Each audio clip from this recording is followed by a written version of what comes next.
معظم الفيديوهات اللي كنحط في يوتيوب ضروري تكون سمعتي فيهم شي لقطه كتهضر على الرائحه ولا العطور ولا شي حاجه اللي كترتبط بالرائحه ديالك انت.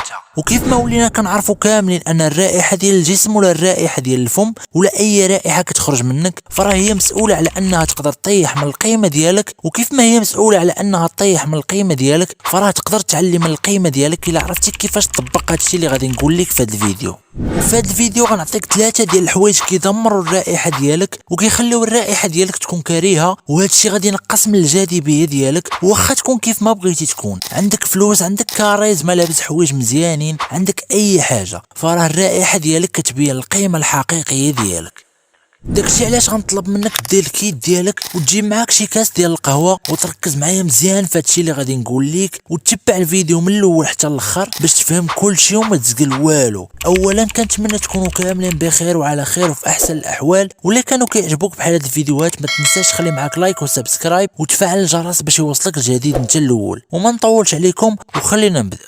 كيف ما كنعرفوا كاملين ان الرائحه الكريهه كتنتج عن طريق 3 ديال الحوايج فقط، واللي هما الفم ديالك ولا البيطان ديالك ولا المناطق الحساسه ديالك. وقبل ما نعرفوا كيفاش تخلي الرائحه ديالك زوينه غنعرفوا شنو هو السبب اللي كيخلي الرائحه ديالك تكون كريهه. والسبب الاول اللي كيخلي الرائحه ديال الفم ديالك خايبه هو فاش كتكون كتاكل وكتسالي الماكله، هذوك البقايا ديال الطعام كتبقى في الفم ديالك وكتبقى كتراكم، وفاش ما كتغسلش الفم ديالك هادشي هو اللي كيخلي الرائحه ديال الفم ديالك كريهه. والسبب الثاني اللي كيخلي الرائحه ديال الجسم ديالك كريهه هو فاش كتكون كدير بزاف ديال لي زاكتيفيتي، بحال فاش كتكون خدام ولا كتقرا ولا كتريني ولا كتكون لاعب شي ماتش مع صحابك، المهم كتكون كتحرك، هادشي كيخليك تعرق، وفاش كتعرق وما كدوش هادشي كيخلي الرائحه ديالك كريهه. والسبب الثالث هو واحد الشعر تيكون عندنا في المناطق الحساسه بحال هاد البلاصه ولا هاد البلاصه، وهادشي راجع لان هادوك البلايص تيبقى مسدود عليهم نهار كامل، وكل ما تحركتي هذيك البلاصه تيخرج منها العرق والشعر ديالك كيشرب هذاك العرق، وبالتالي كتبقى عندك الرائحه الكريهه في هذيك البلاصه. وإلا ما كنتيش كدوش في هادشي كيبقى يتكاثر ويقدر يسبب لك بزاف ديال الحوايج بحال الحكه ولا الحبوب الى اخره.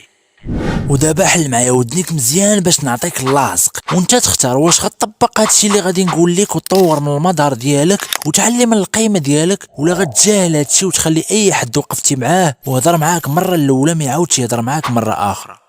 بغيتك اصديقي مور كل وجبه كليتي فطور غدا عشاء تغسل الفم ديالك مزيان، ماشي داك الغسيل ديال تزرب عليهم وتدوز، لا، كيف ما عطيتي الوقت اللازم للماكله حتى الفم ديالك تعطيه الوقت اللازم للغسيل ديالو. ودائما خلي في جيبك هادي ولا هادي، ومره حرك بها فمك، منها غادي تقوي عضلات الفك اللي غادي يزيدوا من الجماليه ديال وجهك، ومنها غادي تخلي الرائحه ديال الفم ديالك تكون زوينه. ثاني حاجه الدراري وهي التدواش، ما كرهتكش تكون كدوش كل نهار، ولا ما كنتيش كتقدر تدوش كل نهار فراه ضروري خاصك تبقى تدوش 3 حتى ل 4 المرات في السيمانه. اما فيما يخص المناطق الحساسه فبغيتك صديقي مره في كل 2 حتى ل 3 السيمانات تحسن هاد المناطق. فاش كنقول لك تحسن ماشي كنقول لك تضرب لهم الزيرو ولا تمشي تحسن بهادي، ولكن تنقص من الطول ديال هذاك الشعر اللي تيكون في هذيك البلاصه. واحسن حاجه كنصحك تحسنهم بها هي هادي، ولكن عندك تمشي تطيح في الغلط اللي كيطيحوا فيه بزاف ديال الناس، وهو كيشريو ماكينه وحده ديال الحسانه وكيستعملوها لكل شيء، بمعنى كيستعملوها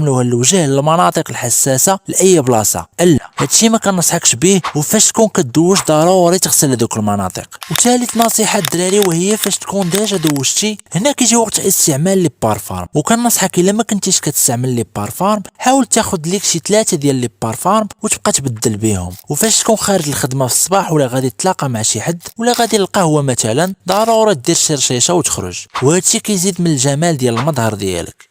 وهنا نكون وصلنا لنهايه الفيديو، وكنبغي نشكرك بزاف الا كنتي وصلتي حتى لهنا. فوالا لي زامي كانت هذه لا فيديو، كنتمنى تنال الاعجاب ديالكم، ولا عجباتكم بطبيعه الحال ما تنساوش خليو واحد لايك وسبسكرايب وشي كومونتير زوين بحالكم، وتهلاو في راسكم.